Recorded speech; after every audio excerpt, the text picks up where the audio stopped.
Le thème de l'absurdie, le terme de l'absurdie, c'est l'absence de sens, c'est le non-sens.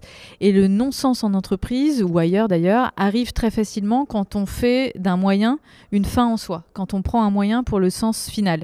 Et c'est ce que j'observe en entreprise. Très souvent, les procédures qui ne sont que des moyens pour théoriquement rendre plus efficaces les choses sont devenues des finalités en soi et prennent le pas sur le sens. C'est-à-dire que le process est devenu le sommet des priorités au détriment du sens.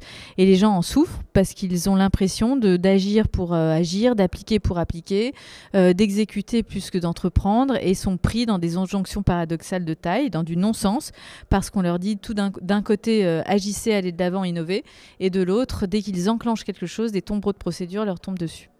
Et il y a des pistes simples par lesquelles l'entreprise pourrait redevenir attractive. Déjà un peu plus de reconnaissance pour ses salariés. Aujourd'hui, il y a très peu de reconnaissance, si ce n'est la promotion managériale. Mais il y a beaucoup de gens qui ne veulent pas être managers et qui veulent néanmoins être reconnus.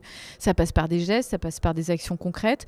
Un peu moins d'énergie bêtement perdue. Les réunions qui ne servent à rien, c'est pas la peine de les accumuler. 60% des réunions ne servent à rien.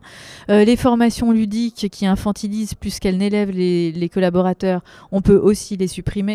Les process, on peut les élaguer pour ceux qui sont absolument absurdes.